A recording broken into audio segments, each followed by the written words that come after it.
전남 한평에서는 나비 축제가 열렸다.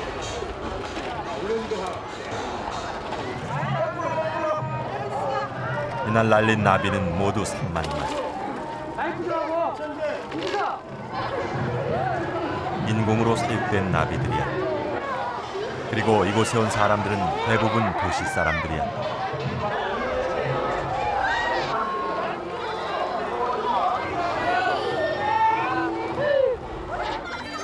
언제부턴가 도시 사람들은 도시에서 나비를 볼 수 없게 됐다.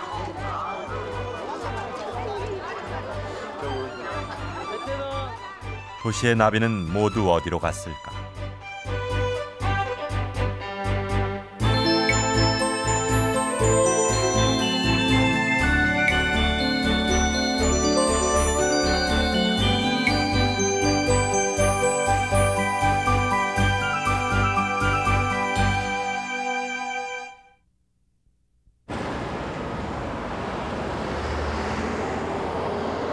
인구 1,000만이 사는 서울.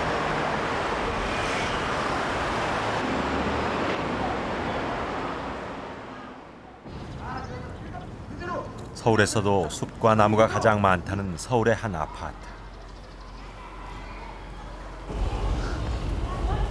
공원이 잘 꾸며진 이 아파트에서도 나비는 보이지 않는다. 올해 나비 본 적 있으세요? 나비요? 못 봤는데요. 나비 전혀 안 봤습니다. 없는데요?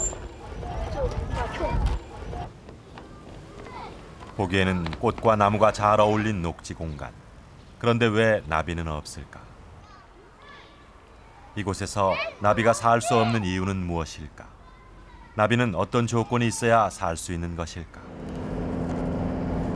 그 해답은 나비가 많은 곳에 가서 왜 나비가 많은지 그 이유를 살펴보면 알 것이다. 국립공원 1호인 지리산에 봄이 왔다.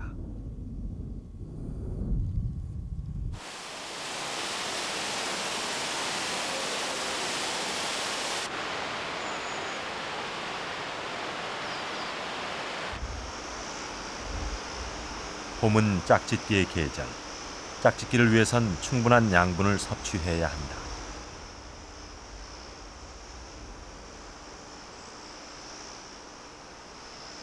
겨우 25일밖에 살지 못하는 나비에게 단 한 번 주어지는 짝짓기 기회.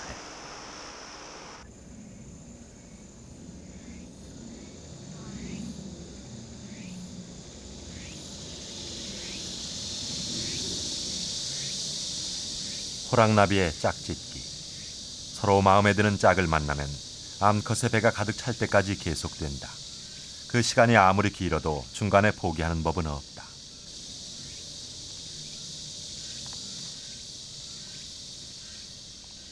짝짓기가 끝나면 수컷은 암컷의 산란공을 막아 암컷이 더 이상 짝짓기를 못하도록 한다.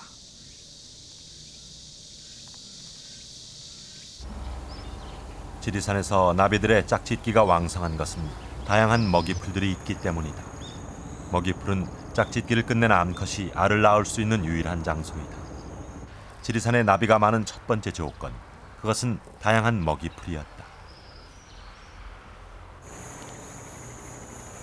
짝짓기를 앞둔 제비나비 수컷에겐 물이 필요하다.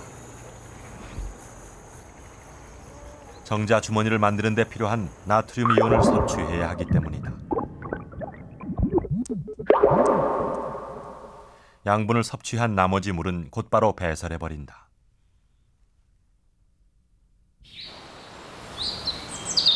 맑고 풍부한 물, 지리산에 나비가 많은 두 번째 이유이자 나비와 함께 숱한 동물들이 살아갈 수 있는 조건이 된다.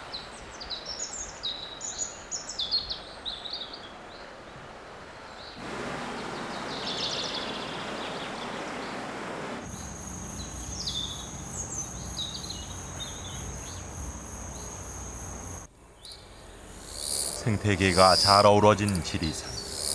그러나 작은 곤충의 세계에서조차 먹고 먹히는 생존의 경쟁은 치열하다.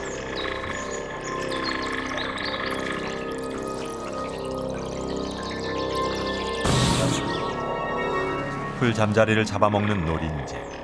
노린재는 풀잠자리의 몸에 침을 꽂아 신경을 마비시킨 다음 서서히 진액을 빨아먹는다.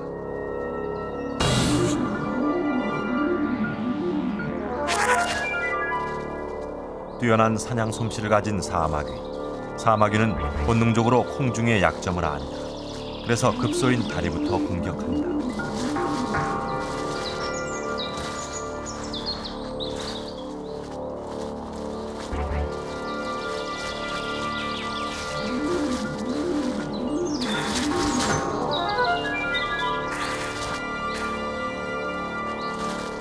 사마귀는 하루에 귀뚜라미 12마리를 먹어치울 만큼 식성이 왕성하다. 무엇이든 가리지 않고 공격하는데 심지어 같은 종인 사마귀도 잡아먹는다.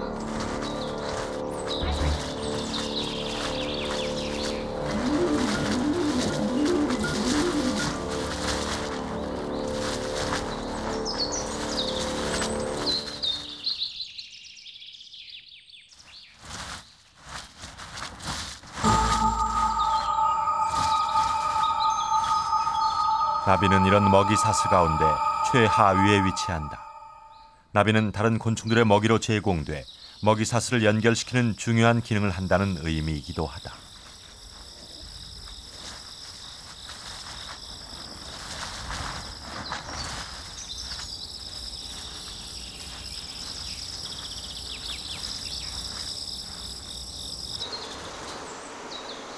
그 반대로 나비가 얻는 것도 있다.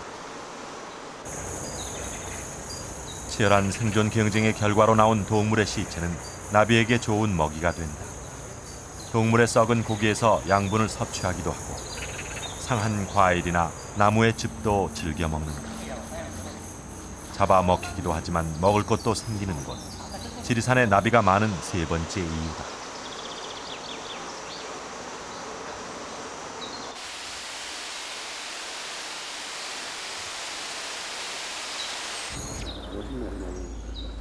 지리산의 풍부한 먹이풀과 자연 생태는 이 왕나비의 서식처를 바꾸기도 했다.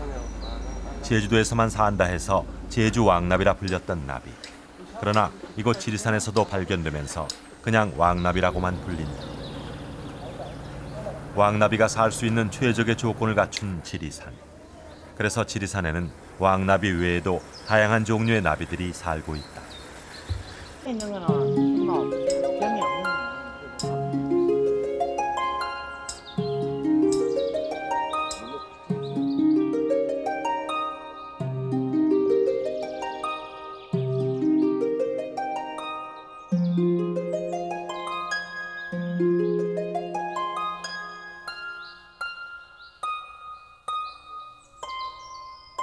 지구상에 살고 있는 나비는 2만 종, 우리나라에는 265종이 살고 있다. 이 중 지리산에 사는 나비는 151종이나 된다. 이렇게 많은 나비가 살 수 있는 것은 지리산이 나비들이 살 수 있는 충분한 조건을 제공하기 때문이다.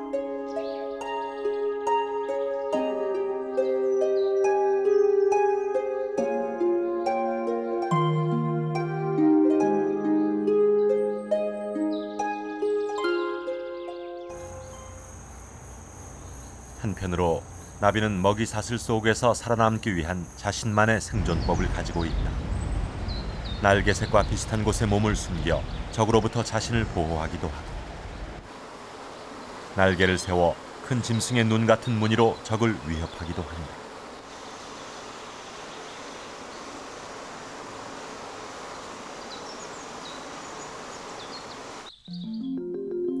나비의 날개는 빗물에 젖지 않도록 설계돼 있다.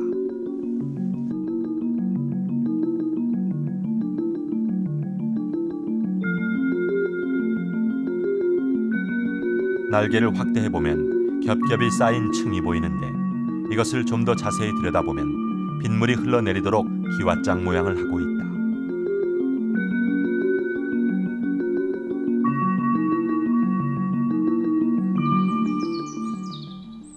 또 다른 생존법은 한꺼번에 많은 알을 낳는 것. 나비는 한 번에 200개에서 300개의 알을 낳는다. 그중 살아남는 것만으로도 종족을 유지하려는 종족 번식의 본능이다.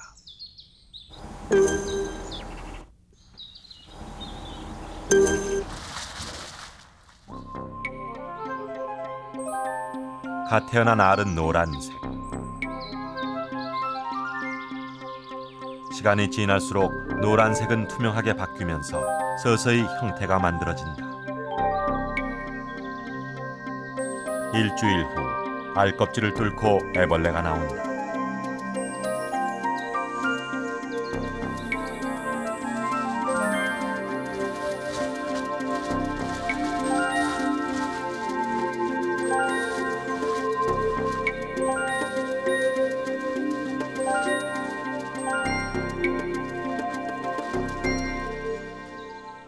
알에서 갓 나온 애벌레는 2mm에 불과하다. 알에서 갓 나온 애벌레가 제일 먼저 먹는 것은 자신이 나온 알 껍질이다.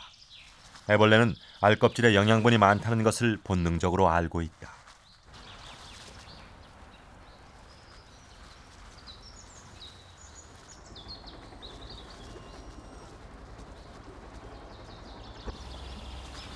애벌레는 풀잎을 먹으면서 자라기 시작한다. 애벌레가 번데기로 피어나는 기간은 20일. 그동안 모두 5번의 잠을 잔다. 한 번 잠에서 깨어나는 것을 일령이라고 하는데 령이 바뀌면서 몸집이 커진다. 특히 3령에서 4령으로 바뀔 때는 몸집이 20배로 훌쩍 자란다.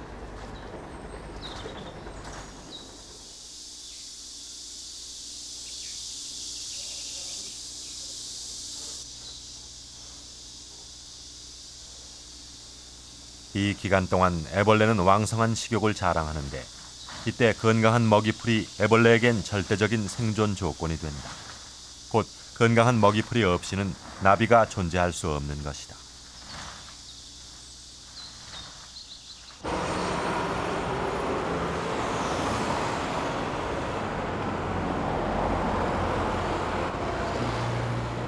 그렇다면 왜 도시에는 나비가 없을까? 도시의 먹이풀에 무슨 문제가 있는 것일까? 우리는 왕오색나비 애벌레들의 먹이풀인 팽나무로 실험을 해보기로 했다. 차량이 많이 오가는 서울 지역 2곳에 오염이 안 된 건강한 팽나무 한 그루씩 놓아두었다.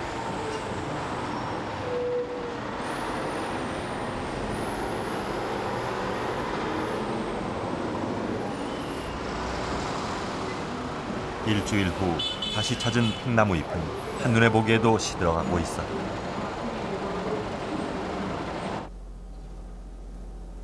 팽나무 잎에 왕오색나비 애벌레 2마리를 올려놓고 결과를 살피기로 했다.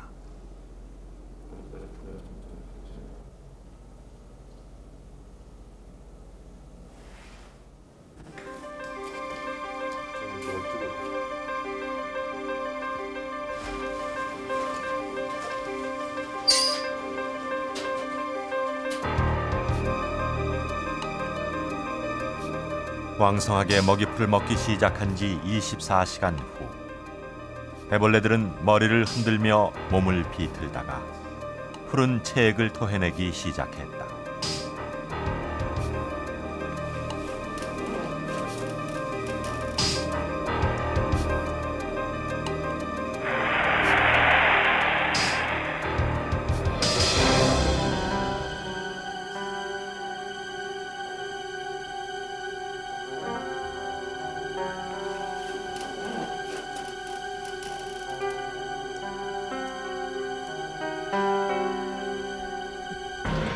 (40시간이) 지나자 애벌레들은 더욱 진한 체액을 토하면서 바닥으로 떨어졌다.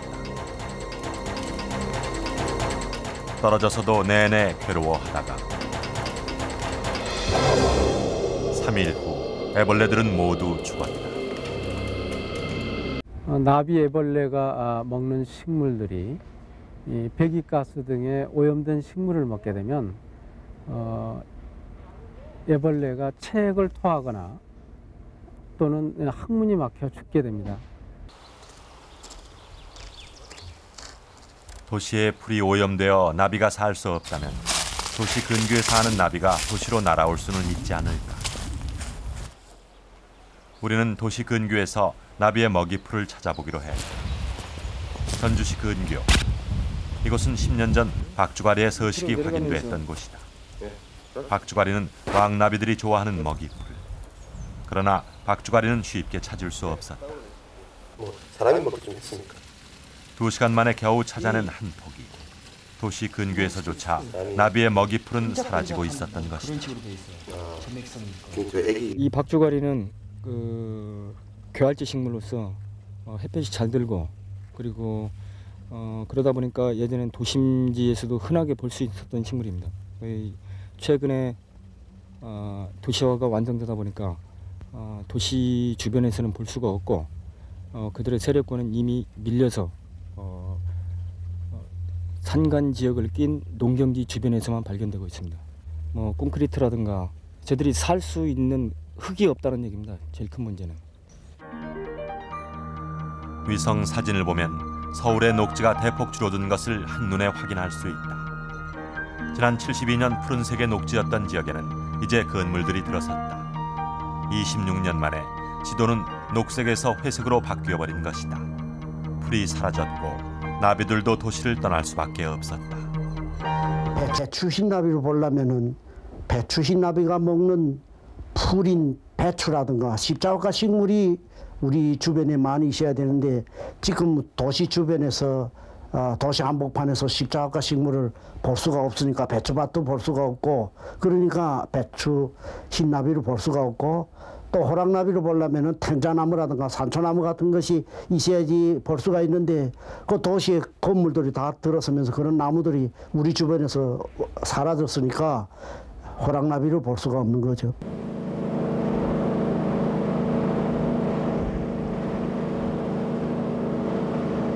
그렇다면 먹이풀이 있으면 나비는 그곳에 살고 있을까?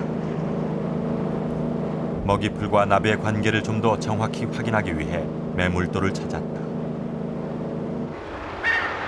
사람이 사는 섬 중에는 육지에서 가장 먼 섬 매물도. 아직 개발의 손이 미치지 못했고 그런 만큼 잘 보존된 생태계를 유지하고 있는 곳이다.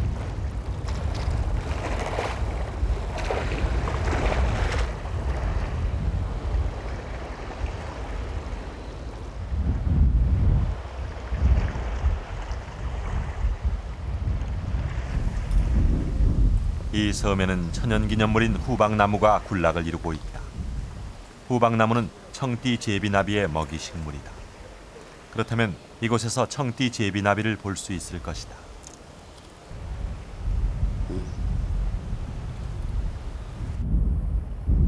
그래서 우리는 청띠 제비나비를 직접 찾아 나서 보기로 했다. 제일 먼저 발견한 것은 별선두리 왕나비. 일본에서 날아온 귀한 나비다. 그러나 별선두리 왕나비는 이곳에서 번식하지는 못한다. 애벌레가 먹을 수 있는 먹이풀인 박주가리가 없기 때문이다. 그만큼 나비와 먹이풀의 관계는 밀접한 것이다.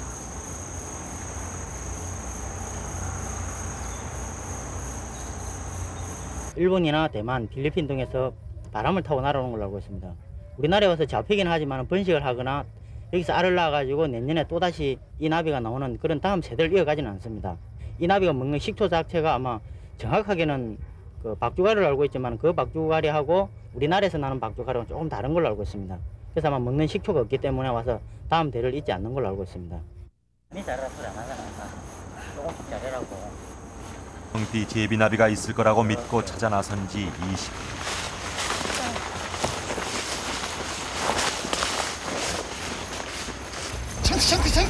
청띠 청띠 제비나비였다. 날개의 중앙을 가로지르는 파란 줄무늬가 특징인 이 나비는 후박나무가 있어야만 알을 낳고 번식을 할 수 있다. 그래서 후박나무 군락이 있는 남해안 일부 지역에서만 볼 수 있는 귀한 나비다.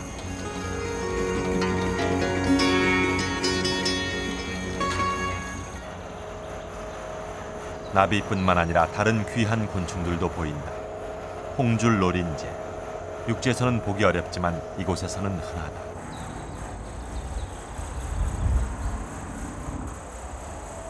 이 사람에게 주로 어디 있는 사람이? 미기록종 사마귀도 발견됐다.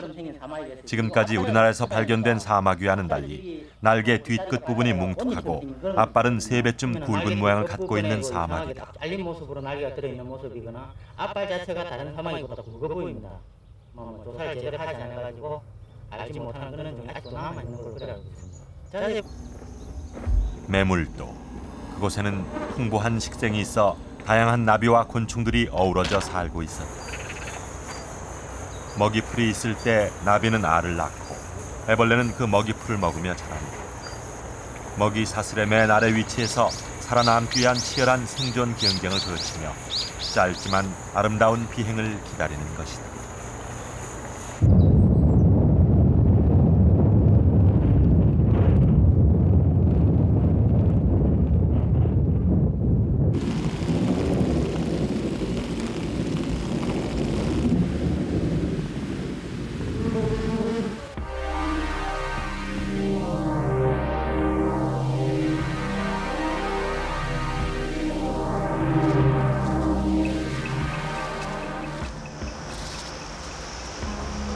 나비 애벌레 대부분은 다른 종의 먹이가 되어 사라진다. 불개미 한 마리가 목을 물어도 애벌레는 막을 방법이 없다. 마침내 덤벼드는 불개미. 마지막까지 살아남는 애벌레는 10%에 불과하다.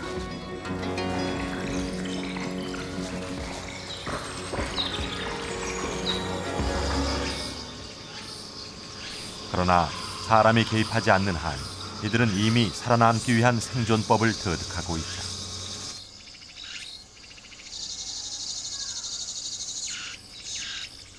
말린 나뭇잎 속에는 나비 애벌레가 숨어 있다.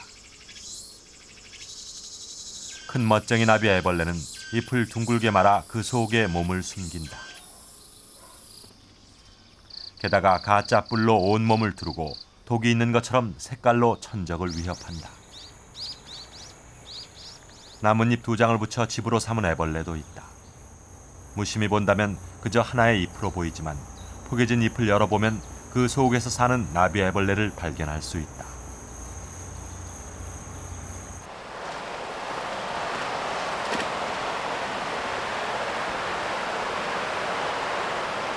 홍병나무는 나비의 먹이풀이자 훌륭한 은신처다.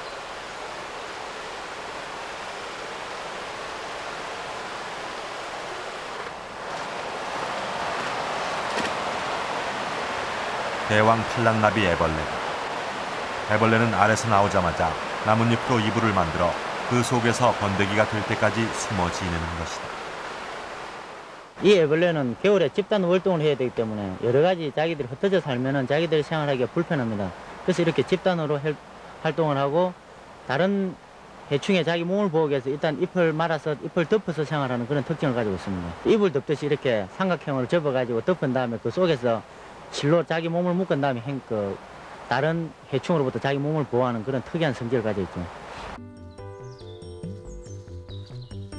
대왕 팔랑나비 애벌레는 잎을 잘라 폭에 덮으면서 이불을 만든다. 그러나 이때 인맥은 절대 다치지 않게 한다. 인맥이 잘려 나뭇잎이 말라버리면 자신도 살 수 없다는 것을 알고 있는 것이다.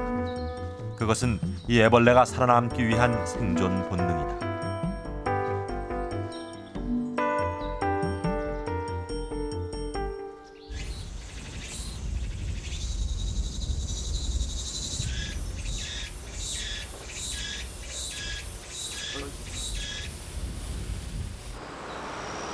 비가 그치면 숲에는 새로운 생기로 넘친다.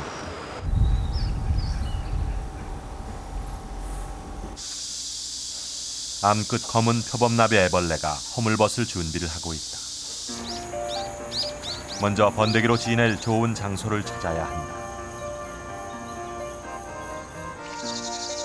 번데기가 되려면 접착력이 강한 끈끈이 액을 분비해서 꼬리를 단단하게 붙여야 한다. 나비가 될 때까지 몸을 고정시켜야 하기 때문이다.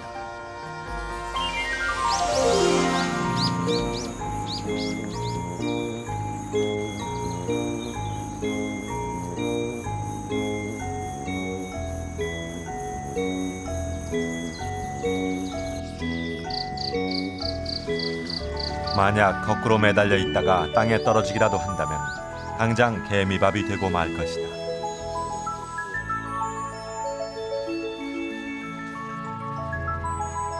애벌레가 온몸을 떠는 것은 마지막 탈피를 위한 몸부림이다.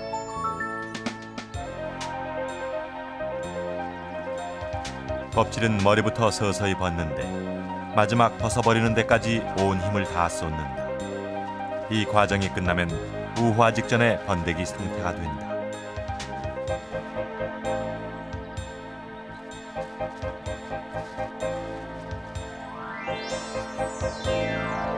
처음엔 연한 피부인 번데기는 시간이 지날수록 딱딱하게 굳어진다. 이 상태로 15일 정도 지내게 된다.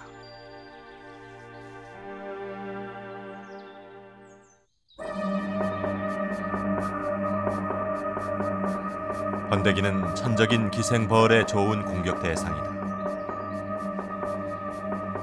기생벌 한 마리가 호랑나비 번데기 안에 알을 낳고 있다.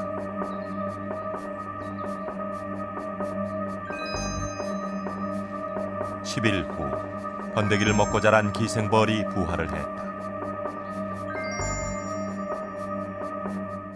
번데기 속은 어떻게 됐을까?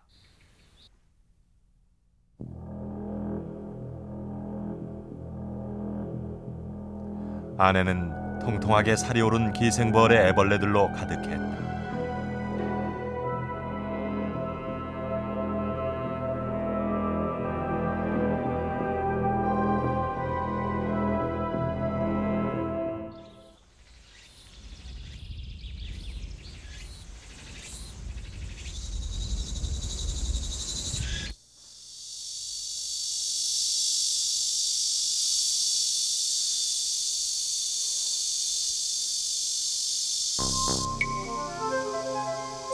운 좋게 살아남은 번데기가 마지막 변신을 앞두고 있다. 알에서 번데기까지 2달.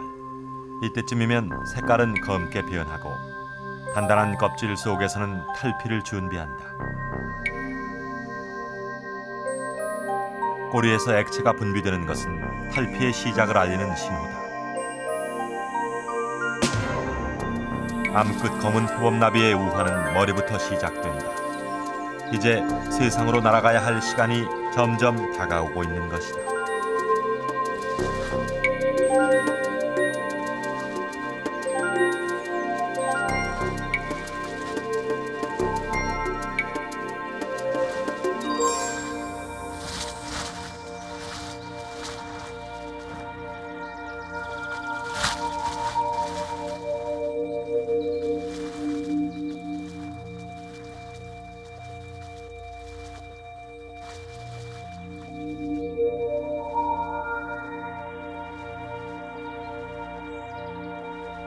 몸에서 액이 분비돼 날개가 굳어지면 모든 준비는 끝난다. 2달을 기다려 1달도 채 못 사는 것이 나비의 일생이다. 더듬이를 움직이고 서툰 걸음마와 조심스런 날갯짓으로 시작된다.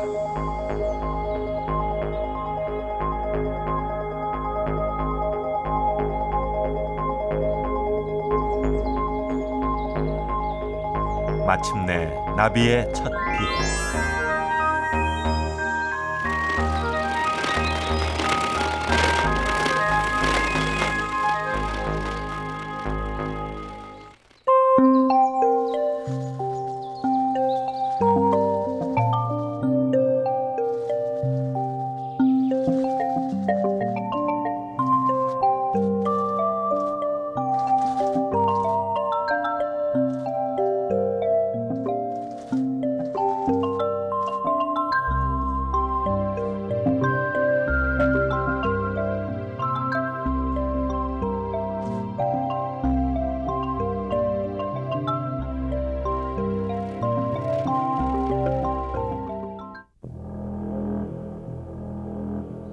그러나 모든 나비가 다 완전한 모습으로 태어나는 건 아니다.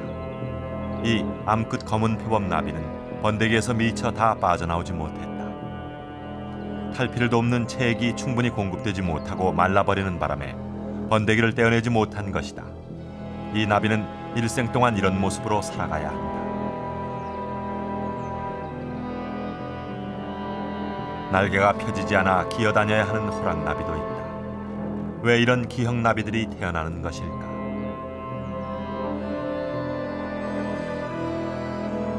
기형인 나비는 청정지역, 아주 환경이 좋은 데서도 간혹 나타나서 채집된 기록도 있고 표본도 가지고 있습니다. 그러나 지금 최근에 산업사회라든지 이런 쪽에서 보면 녹지 공간이 자꾸 줄어서 먹이 식물이 줄고 그 다음에 공해라든지 이런 여러 가지 때문에 정상적으로 발생하지 못하고 기형으로 나타나는 빈도수가 훨씬 많아지고 있다고 생각이 됩니다. 온도도 상승하고 습도도 제대로 맞지 않는 그런 환경에서 나오는 것들이 특히 이제 그런 게 많아지게 되겠죠. 공해와 온도 상승의 주범은 도시다. 서울이 그 대표적인 도시. 지난 49년 11.7도였던 서울의 기온은 98년 13.8도로 약 2도가량 높다. 오염과 온도 상승으로 나비가 도시에 적응하는 일은 점점 더 힘들어진다. 나비는 온도에 민감한 곤충이기 때문이다. 이런 이유로 기상청에서는 30년 전부터 온도 변화를 관측하는 데 배추 흰나비를 이용해오고 있다. 배추 흰나비가 온도 지표가 된 것이다.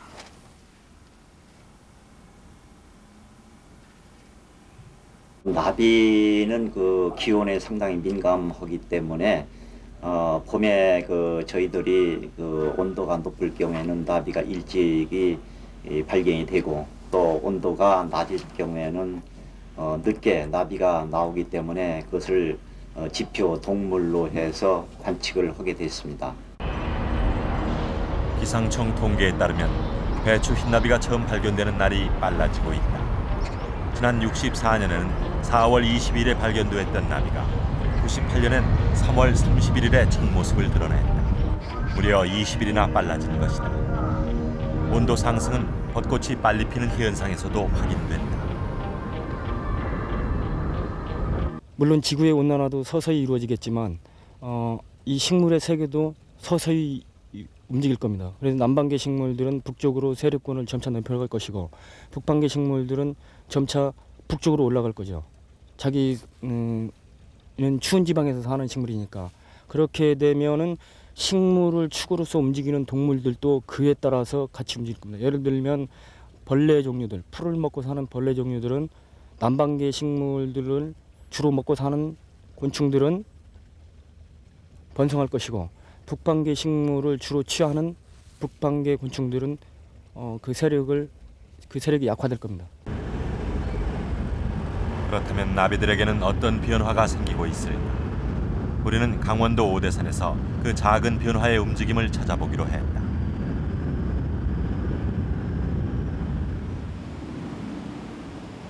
오대산은 나비 생태계에서 북방 한계선에 속한다. 그래서 이곳에서는 남반계 나비와 함께 북반계 나비들도 많이 볼 수 있다.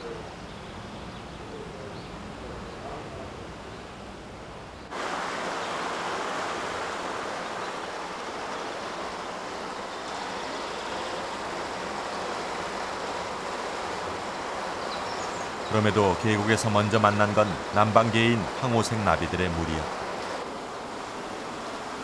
황호색 나비들을 비롯해 최근 오대산에서는 남반계 나비들이 많이 발견되기 시작했다. 남반계 나비들이 왜 이곳에서 많이 발견되는 것일까?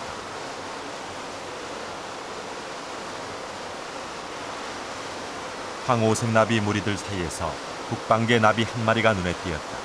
바로 오색나비다. 날개가 검은 쪽이 오색나비. 오색나비는 오대산 남쪽에서는 잘 볼 수 없는 나비다. 우리는 일주일 동안 오대산에서 북반계와 남반계 중 어느 쪽이 더 많이 발견되는지 관찰했다.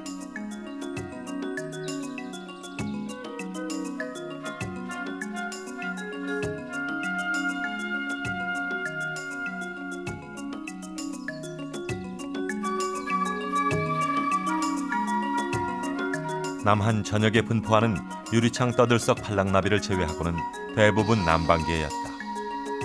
은날개 녹색 부전나비, 대왕나비, 먹그늘나비는 모두 남반계 나비들이다. 이처럼 일주일 동안 우리가 만난 나비 50종 중 70%는 남반계였다.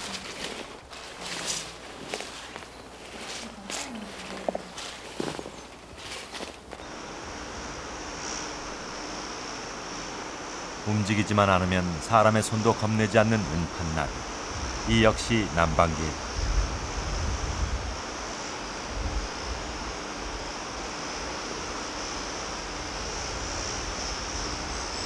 온난화가 이 음판나비에게 어떤 영향을 미칠 것인가를 한시일 내에 파악한다는 것은 불가능한 일이다.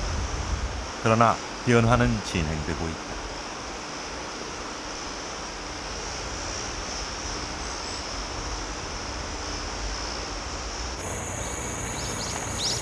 산호랑나비도 점점 더 깊은 산으로 모습을 감추고 있다.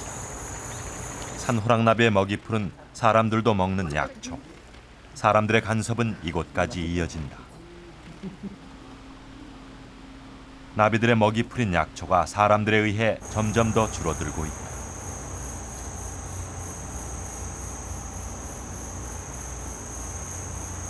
일반 호랑나비는 먹는 게 탱자나무를 먹습니다. 근데 이거는 이제 저희들 산에 사는 방풍이나 청궁, 당귀 이런 걸 이제 먹으면서 이게 되는데, 그래서 그 식초에 따라서 색깔 자체도 다릅니다. 그래서 요즘은 옛날하고 달리 이런 나비는 상당히 귀해졌죠. 왜 그렇게 귀해졌습니까? 전체적으로 약초를 캐기 때문에 아마 산에서 그런 약초들을 많이 키워져 놓는 것 같습니다. 그런 그러니까. 약초를 채취함으로 해서 이게 유충 때 먹을 수 있는 식초 자체가 없어짐으로 해서 나비가 아마 귀해진다고 봅니다. 한 어느 정도 귀해졌다고 볼 수 있습니까? 큰 산을 한 번씩 타면은 서너 마리를 잡는 게 A였다면 지금 같은 경우는 오늘처럼 이렇게 한 번쯤 우연하게 한 마리 정도 보는 게 아마 행운일 정도로 많이 귀해졌다고 봅니다.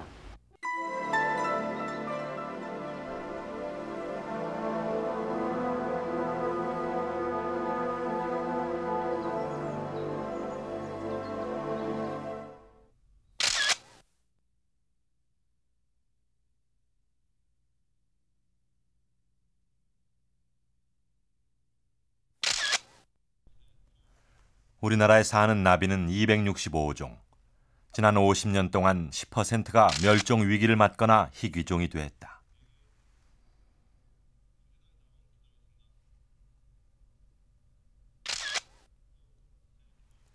한라 푸른 부전나비, 상제나비, 산굴뚝 부전나비.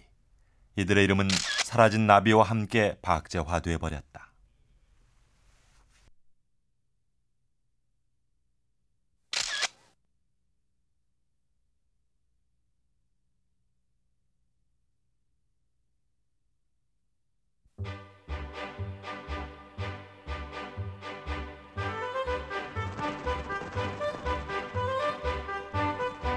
왕나비는 박주가리 풀이 있어야 살고 붉은 점 모시나비는 기린초가 있어야 산다.